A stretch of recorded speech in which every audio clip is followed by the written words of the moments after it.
کبھی دیکھا جو اللہ کا ذکر کرنے والے ہوں ان کا نام جو ہے وہ دنیا نہ لیتی ہو؟ جو اللہ کا ذکر کرتے ہیں اللہ ان کے ذکر کو بلند کرتا ہے۔ جب اس کا نام ختم نہیں ہوتا، جو اللہ کا نام لے کر اس دنیا سے جاتا ہے، تو پھر یاد رکھیے کہ پھر انسان کا جو مال ہے جب وہ اللہ کے راستے میں خرچ کرتا ہے تو وہ کہاں کم ہوتا ہے، وہ بڑھتا ہے۔ اللہ فرماتا، میں نے کہتا ہوں یہ مخبر صادق کا حکم ہے، یہ اللہ کا سچ ہے اور ہمیشہ رہنے والا ایک یونیورسل سچ ہے جو اللہ نے ہمیں عطا فرمایا ہے کہ تم مال کی زکات دو گے تو تمہارا مال بڑھے گا، تم اگر مال پر سود حاصل کرو گے تمہارا مال کم ہوگا۔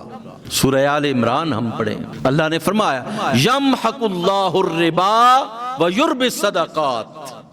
اللہ سود کے ذریعے سے مال کو کم کرتا ہے اور زکات کے ذریعے سے اللہ جو ہے وہ بڑھاتا ہے مال کو۔ وما آتیتم من ربا لیربو فی اموال الناس فلا یربو عند اللہ، جو مال تم سود پر دیتے ہو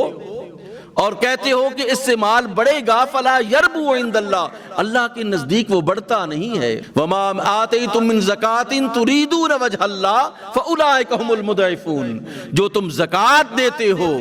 اور تم اللہ کی رضا چاہتے ہو اللہ تمہارے مال کو دگنا کر دیتا ہے۔ اب مجھے بتائیں نا کہ کسی اکانومسٹ کی بات مانیں یا رب کی بات مانیں؟ ایک اکنامکس کا ماہر آپ کو کہے گا کہ آپ جو ہے وہ سود لیں گے تو آپ کا مال بڑھے گا، اللہ کہتا ہے کہ آپ کا مال کم ہوگا۔ مال کا بھی خالق وہ ہے، میرا خالق بھی وہ ہے، سارا خالق وہ ہے اور اس اکانومسٹ کا بھی خالق وہ ہے۔ ہمارا فلسفہ، دین کا فلسفہ، قرآن کا فلسفہ کیا ہے؟ ہمارا فلسفہ کیا ہے؟ بحیثیت مسلمان کیا ہے؟ اللہ فرماتا ہے مثل الذین ینفقون اموالہم فی سبیل اللہ کمثل حبہ، کہ اللہ کے راستے میں جو خرچ کرتا ہے اس کی مثال ایک دانے کی ہے، کمثل حبۃ انبتت سبع سنابل فی کل سنبلۃ مئۃ حبہ، کہ ایک دانہ ہے، اس دانہ وہ بوتا ہے، اس میں 7 بالیاں نکلتی ہیں، ہر بالی میں 100 دانہ ہوتا ہے۔ واللہ یضاعف لمن یشاء، کہ تم ایک دانہ بیجتے ہو اللہ تمہیں 700 دانے دیتا ہے، اللہ چاہتا ہے تو اس کو دگنا بھی کر دیتا ہے۔ خدا گواہ ہے کہ میں نے بڑی وسیع اور گہرے مطالعے کے بعد اس نتیجے پہ پہنچا ہوں کہ جو لوگ بھی زکوٰۃ دیتے ہیں اللہ ان کے مالوں کو نقصان نہیں پہنچنے دیتا، ان کے مال بڑھتے ہیں اور سب پر مصیبتیں آتی ہیں، اس کے مال پر مصیبت نہیں آتی ہے، وہ مال محفوظ ہو جاتا ہے، وہ مال بڑھتا ہے، محفوظ ہو جاتا ہے، بڑھتا ہے۔ اور یہ گارنٹی ہے، یہ اللہ کی طرف سے گارنٹی ہے، اس کے رسول کی طرف سے گارنٹی ہے کہ مال زکوٰۃ جب بھی تمہارے مال میں ہوگا تباہی اور بربادی ہے۔ اسی لیے زکوٰۃ کی ادائیگی عملی طور پر فرض ہے اور ریاست کی ذمہ داری ہے کہ ایمانداری کے ساتھ جو ہے وہ زکوٰۃ وصول کریں، اور پھر جو مسکین ہیں خذ من اموالہم صدقۃ تطہرہم بہا وتزکیہم، اللہ نے حکم ارشاد فرمایا رسول کو کہ ان کے مالوں سے زکوٰۃ لیجئے، ان کے مالوں کو پاک کیجئے،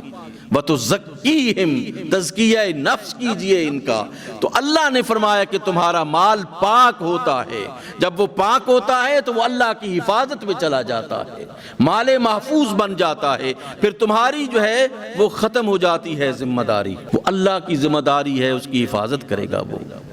اللہ کبھی بھی جھوٹا وعدہ نہیں کرتا اپنے بندوں کے ساتھ، ہمیشہ سچ کہا ہے اس نے۔ اسی لیے لوگوں کو اتنا یقین تھا کہ رسول اللہ کے بعد جب مانعین زکوٰۃ کا فتنہ کھڑا ہوا سیدنا ابو بکر صدیق رضی اللہ تعالیٰ عنہ کے دور میں، بعض لوگوں نے کہا کہ یہ تو اللہ کا حکم تھا خذ من اموالہم، نبی کو کہا، نبی چلے گئے، اب ہم زکوٰۃ نہیں دیں گے۔ وہی سودی سسٹم جو ذہن میں تھا نا کہ یہ تو اللہ سبحانہ و تعالیٰ نے اپنے نبی کو فرمایا تھا کہ تم ان کے مالوں سے زکوٰۃ دو، اب وہ نبی اس دنیا سے بظاہر پردہ کر کے چلے گئے، اس لیے ہم آپ کو ابو بکر آپ کو ہم زکوٰۃ نہیں دیں گے۔ سیدنا ابو بکر صدیق رضی اللہ تعالیٰ عنہ نے فرمایا کہ قسم ہے اس خدا کی جس نے مجھے پیدا کیا ہے کہ جو شخص نماز اور زکوٰۃ میں فرق کرے گا میں اس کے ساتھ جہاد کروں گا۔ نماز اور زکوٰۃ میں کوئی فرق نہیں ہے، اگر رسول اللہ اس دنیا سے تشریف لے کر چلے گئے ہیں تو کیا تم نے نماز کا حکم ختم کر دیا ہے؟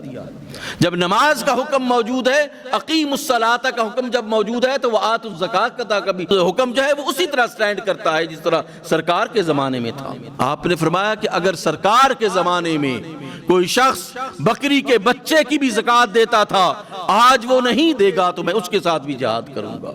اگر کوئی اونٹ کی رسی کی زکات دیتا تھا، وہ اونٹ کی رسی جو مال بیت المال میں آ کر جس کے ساتھ اونٹ کو باندھا جاتا تھا، آپ نے فرمایا اس اونٹ کی رسی کی بھی زکات اگر کوئی نہیں دے گا میں اس کے ساتھ بھی جہاد کروں گا۔ سیدنا عمر فاروق رضی اللہ تعالیٰ عنہ نے فرمایا کہ ابو بکر کا اللہ نے سینہ کھول دیا،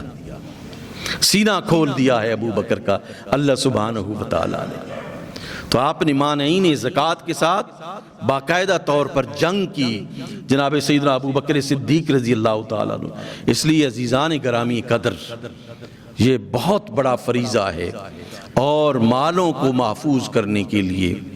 مالوں کی حفاظت کرنے کے لیے اس سے بڑھ کر کوئی اور چیز نہیں ہے۔